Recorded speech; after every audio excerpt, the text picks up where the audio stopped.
in my lifetime? Yeah. Uh, well, that's a tricky proposition. So let me see, because I grew up with the Seneca.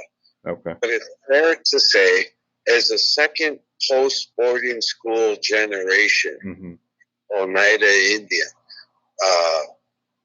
there was never an emphasis placed upon me in my childhood for education as a priority.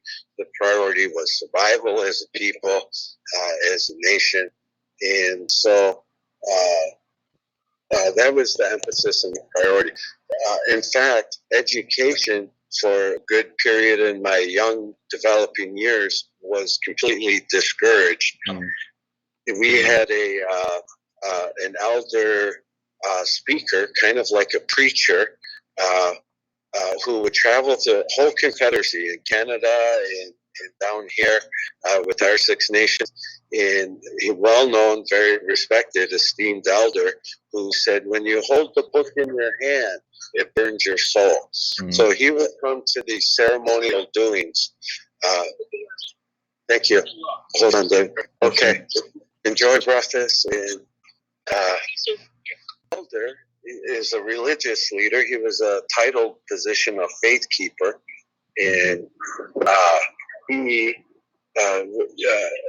that's what the boarding school did to him, right? It removed him from the reservation, his family, stripped him of his culture, his language, and identity. And then from there, as he grew old, that became his message. But I took it differently. I took it as the revered, respected words of my elder. And so education's not for me because I'm Indian. You see how I took it? And, I did not know about the boarding school experiences. So the Hamilton Shenandoah, it was not a priority. Right. No, that makes sense, obviously. And so would you say... But David, hold on. That also goes hand in hand with the hundreds of other broken promises that American Indians have to live with on a daily basis. Right? They passed the American Civil Rights Act, but they forget about Indians. That we didn't get the Religious Freedom Act until the 70s.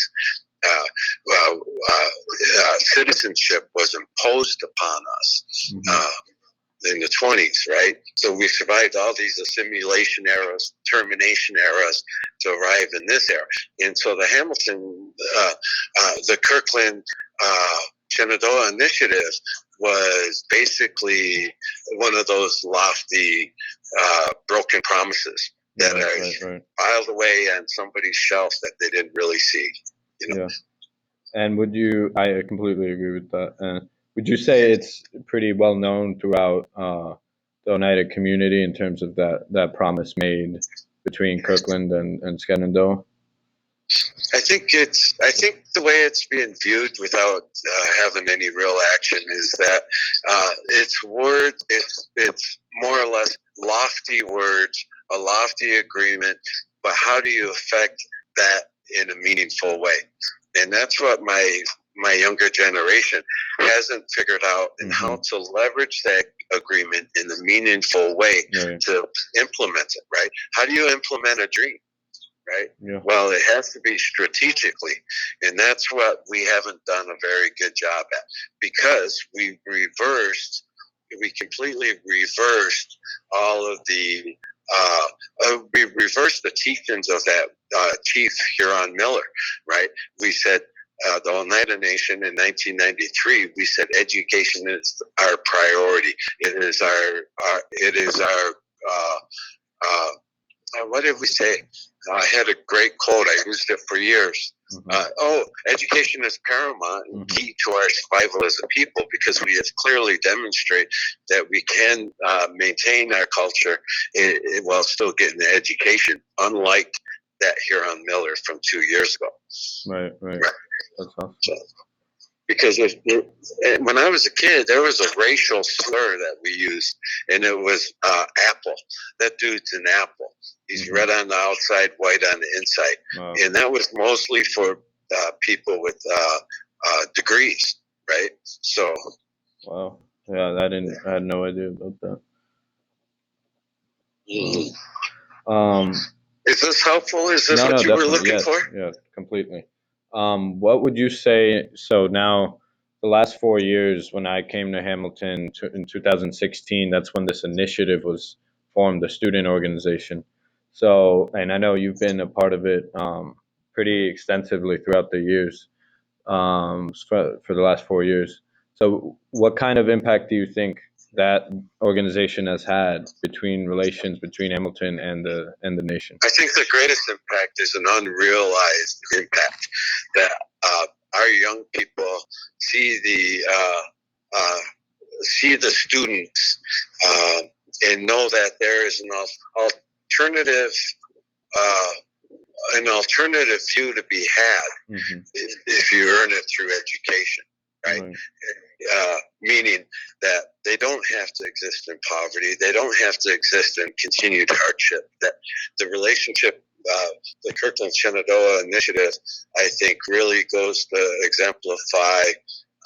Shoot, I lost it. The self worth of our people, right? Mm-hmm. That there is alternative, there is opportunity, there is this broader spectrum, if you will, Mm-hmm. through education.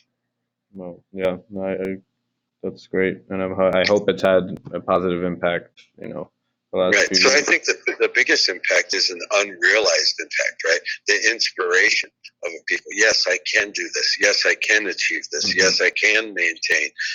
Yes, no one's going to hand it to me, but my nation puts emphasis on education, and here's an opportunity to be realized. Someone just has to have that vision of the dream, right? Nobody told Ray Halbreder, look, go get a business degree, go get a Harvard Law degree. He had to show that initiative themselves. So, in many effects, just like the rest of our society in America is dealing with struggles and paycheck to paycheck, and look at you college students. Boy, my heart really goes out to you guys. Yeah. You get indebted in student loans, right? You're right. And so there's many hardships that affect people, but I think with this initiative, it gives us a pause, it gives us a timeout, and it gives us an opportunity to do something that is meaningful and collaborative, just as the founders intended it to be. Right. Right. Wow. So the biggest thing I think is how do you affect that meaningful? I hope you got that last part. I thought that was really good. I was definitely. No, I completely agree with you. And obviously, there's a lot of work to be done. We've made progress, but I think there's still a lot of work to be done. So, what would you say in the future? How would you like to see it develop? The future. I can't say that. I can't bind a future generation. But what I can say is that the vision to be realized, right? The courage and the strength and courage to pursue an opportunity, just as the wisdom of 7 generations past foresaw the opportunity, right? It's proclamate that 7 generations into the future, right? So that's the greatest opportunity there. No, I completely agree. Well, yeah, I mean, this has all been really helpful, very, very enlightening.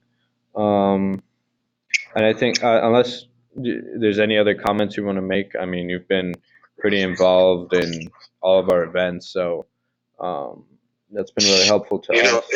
We should do something together. We should do something on Earth Day together to pay tribute. Dean Fong, under his administration, he commissioned a new stone to be made for Shenandoah. Oh, yeah, that's true. And also he replanted a white pine, didn't we? Let's go plant a white pine to renew the white roots of peace and intention. That would be amazing.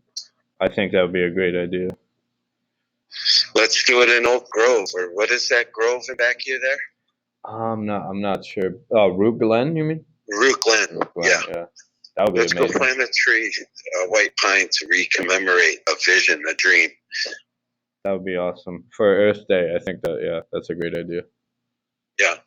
Well, I think Earth Day, the nation's already committed. Oh, they are. Okay. Yeah, with several different organizations, and I think, but maybe that's something we can do. Definitely. It doesn't have to be Earth Day. You're right, Every day should be Earth Day, You're right. bro. You're right. Yeah, I'll definitely get on that, and we can definitely coordinate that. Yeah, and take credit for that. You should take credit for that. Thank you, Brian.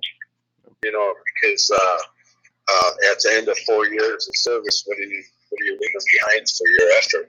Well, you got something sustaining. You got the white pine tree, which is a tree of prophecy for us Iroquois, and also has the 4 white roots of peace that go in all directions. So it would be something very meaningful that you could say you did. That's an amazing idea, Brian.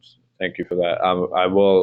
I think everyone here would be supportive of that. So I'm gonna get on top of that, and I'll be in touch about doing that. So thank you. This has been really helpful. I really appreciate your time, and wish you safe travels back. You say you're flying back today? Yeah,